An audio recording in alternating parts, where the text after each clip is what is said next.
What's going on, guys? Slayer here, back with another video. I just wanted to give you guys a quick update real quick on what's going on and what the plan is and what I've been up to. First off, I'm still sober. I have a week plus of sobriety. Off that poison, away from that poison. Each day I get a little bit stronger, extremely busy. It never fails. I always leave the hospital, and when I leave the hospital, I hit the ground running. I never probably give myself enough time to recover. I always leave the hospital and I'm still detoxing as well, and then I think on top of it, I'm detoxing off of all the benzos that they gave me.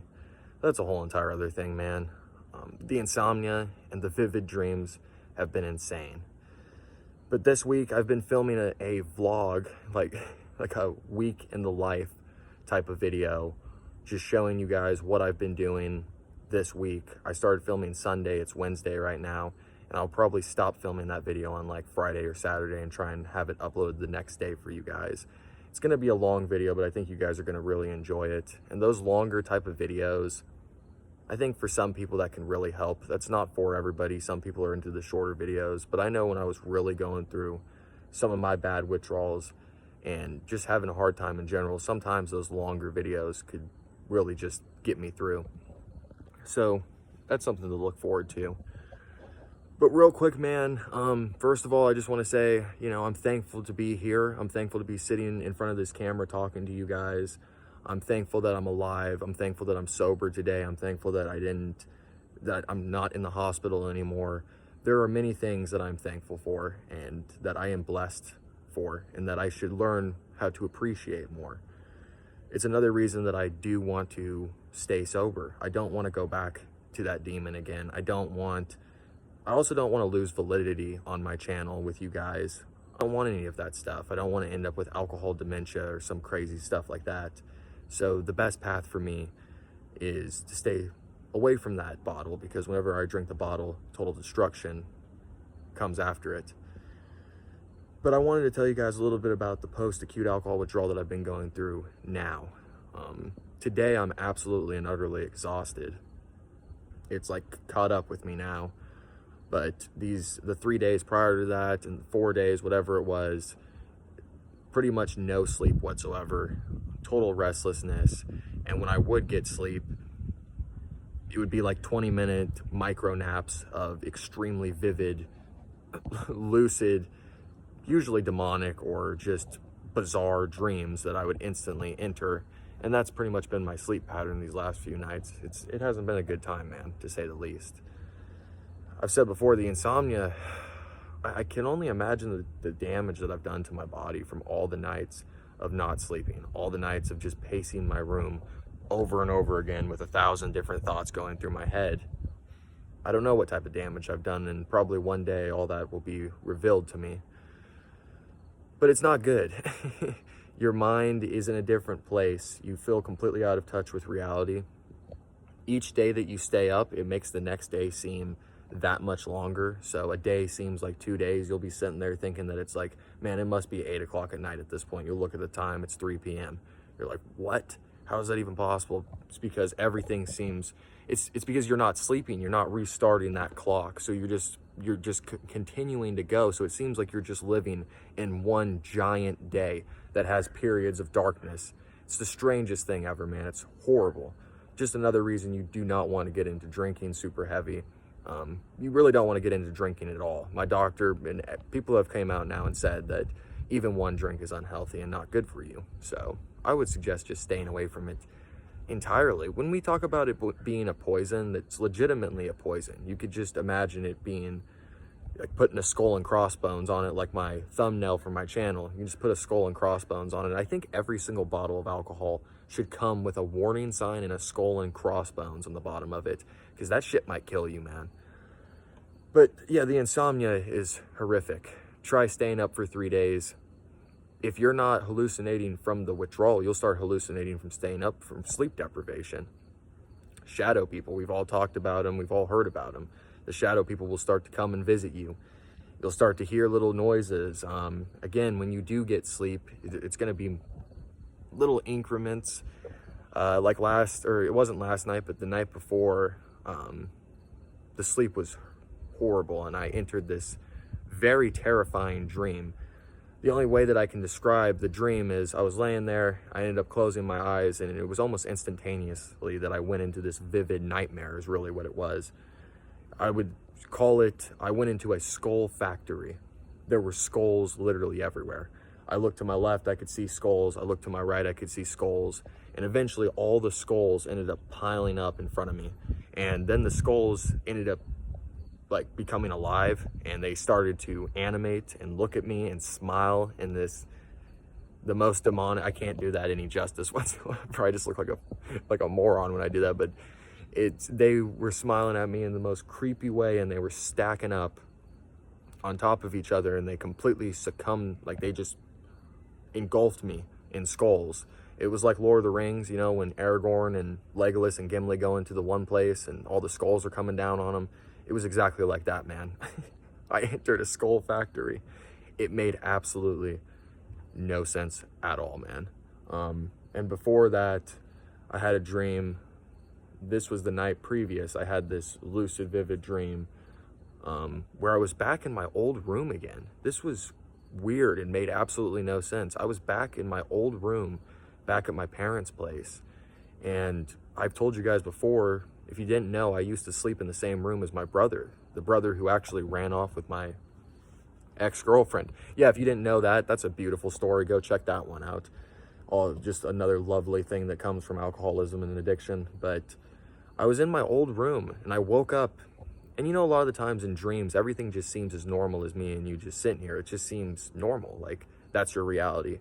And that's why I say, like, what even is real? When you're waking up in a dream and you can't even differentiate that that's not your reality, and there could be unicorns and pixies and demons chasing you, and you just think that that's as normal as me looking around and seeing that tree over there, it just shows that we don't know the first clue about reality. But anyways, I was laying in my old room in my old bed, and I wake up in the dream in my old bed, and I look over to the left and I see my brother, and he's laying there asleep. And again, everything seems normal. It seems like it's 15 years ago, and I'm a little, well, it'd be longer than 15 years ago. It'd be like 17, 18 years ago. I'm getting older than I'm getting old, man. It'd be like 18, 19 years ago. I was laying there with my little brother in the beds, and I looked over, I saw him asleep across from me, and everything was normal. And I kind of sort of slightly sat up, and when I was staring at him, all of a sudden, out of nowhere, from his body,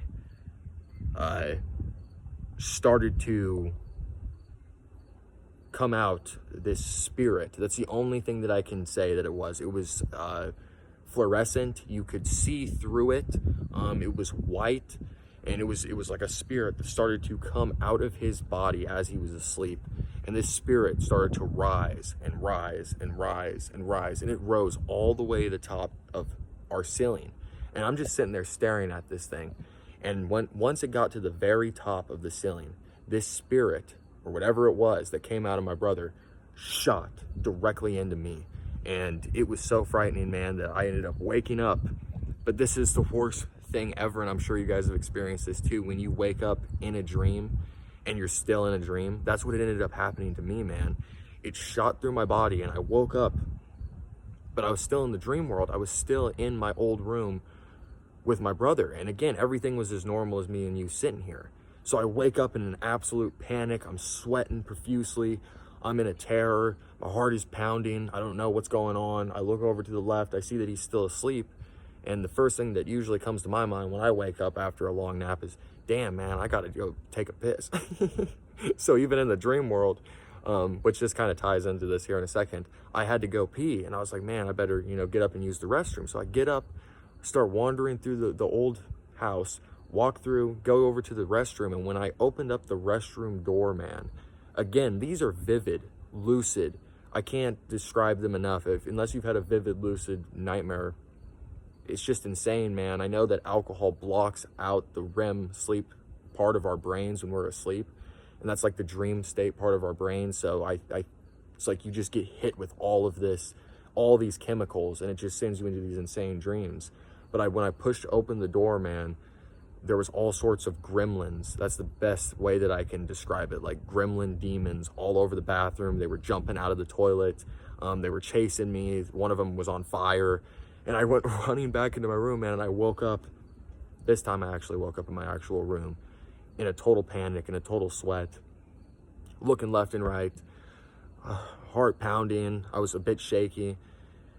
And when I finally calmed down, I was like, holy shit, man, that was just a nightmare. And then it came to realize I did have to actually pee, and that's why I had to pee in the dream. So bizarre, man. Bizarre. Absolutely bizarre. Not fun. They're never fun. It's like I've said before, this is why I think that alcohol is demonic. And I'm not trying to sound all woo-woo insane when I say that. It's like you either believe in this stuff or you don't. And if you don't, that's completely okay. And if you do, hey, that's completely okay. If you do, then you're on the same boat as me. I definitely think there's a spiritual element to alcohol. There's a reason it's called wine and spirits. I have an entire video based, that's titled "Is Alcohol Demonic?" talking about this. I definitely think that it is, man. I was just like thinking last night too, when I was up late last night and I couldn't sleep, and I was just sitting there thinking like, dude, alcohol is ancient, man. Like, booze is ancient. We're dealing with this ancient substance that really we don't even know what drugs are doing. At the end of the day, when you take 6 grams of mushrooms and you trip balls and you enter different dimensions, what is really happening with that? We have no idea, man. Nobody knows. When you do DMT or something and you talk to entities, are those entities angels? Are they demons? Are they aliens? I guess nobody really knows, right? And so I kind of think it's the same thing with the delirium tremens world. It's like it sends you into this, your brain is like I've said it before, like a radio, it's like a radio. It can tune into different frequencies, and those frequencies are like higher and lower dimensions. I'm sounding all crazy right now to some people, but this is what I believe, man. And I think that when you do see some of this stuff and you do have these dreams, you really are, it's because you're in this lower frequency because of the drinking, and it gets worse and worse. And I think that's probably, maybe God designed it that way to get worse and worse. Maybe there's a reason that like things like the kindling effect are real, because if they weren't, maybe we would just keep going back to it. You know what I mean? I think that maybe these are things that are programmed specifically and on purpose. It's like I said, man, alcohol is ancient. Booze was here before I was here. Booze was here before you were here. Booze was here before any person that's alive right now on this earth. And we don't really know the first clue about it, just like we don't know the first clue about a lot of drugs. The fact, it's an insane world as far as that goes. I was listening to Backcountry's Q&A, which, man, shout out to Backcountry. Congratulations to him for the 5,000 subscribers, man. 100% earned. Much love to you, man. But I was listening to him, and he was talking about, because somebody asked him, like, should alcohol, what does he think about the normalization of alcohol? And it's kind of like he was saying, it's like, what are we supposed to do exactly? Because we already went the route with banning it and the prohibition and all that stuff, and that didn't work out. So what is the solution? Well, I think the solution is not having 100 billboard signs and not having an ad play every 5 seconds when you watch a YouTube video, or not glorifying it. It's kind of like he said, making it into more of something like a cigarette, that now if you are seen smoking, it's very looked down upon. And the people that I do know that smoke, including myself when I was still smoking cigarettes, I was constantly hiding it. If I smoked, I was doing it behind people's back. You don't want to be seen doing that. And hopefully we can, over time, have alcohol be looked in that same light, because it kills millions of people. There's nothing normal about that. There's no reason that it should be played in commercials and glorified and normalized. There's no reason for it. But I've said it before, if you're a crazy person like I am, then I believe that this world is sort of satanic. And of course, the most evil thing that you can do is make booze and cigarettes legal. But again, if you outlawed booze, it wouldn't fix the problem. People would still get a hold of it. And a lot of things would be more dangerous. So it's a double-edged sword type of conversation where there is no winning, really. It's down to, I think it comes down to more, again, the individual. That's why we're in a brutal world, and you have to kind of make these decisions for yourself. It kind of goes back to nobody's going to get sober for you. And I think that's true, man. Nobody's going to get sober for me. I have to do it. I have 1,000 of you guys behind me, helping me, backing me. I have great people in my life that are helping me, backing me on the daily. and I'm still falling back into that demon. So it's really a personal journey, and I think that you guys who have really battled addiction know that. We don't have to lose to this disease. I hate the saying, love an addict, bury an addict. I hate that saying.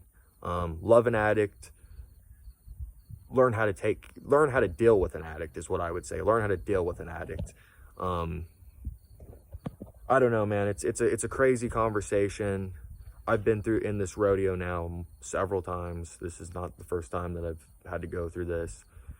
And so, you know, it's just going through it again for the 100th time. And this time, it's like you guys said, this time it needs to stick. This time it needs to be different, but not this time it needs to be different in the fact of, oh, I'm going to be able to control my booze. But no, this time it's going to be different in the fact that I'm going to stay away from that poison this time, and I'm going to do it for good. And of course, I can't make any promises that I'll never drink again, because we're all in danger. Every single one of us. I've said it before, it doesn't matter if you have 30 minutes of sobriety or 30 years of sobriety. Every single one of us are in danger and capable of going down to that gas station or going down to that liquor store at any time and buying that bottle. So we must keep our guard up. We must be safe. But at the same time, we must learn how to enjoy life and have a life that booze doesn't completely and entirely consume. And you guys will see in the vlog video that I've been super busy. So I love you guys. I'll give you guys one more kind of crazy dream before I get up out of here. Just a bizarre dream before I leave. This one was more of a weird type of, like, I don't know how to describe it, man. It was like a sex dream, which is very common for people that are going through withdrawal as well. It's usually demonic or sexual or just bizarre. And I was in this like cloud. It was almost something like out of Naruto. Have you guys ever seen that scene in Naruto where he like pops up with all the naked women?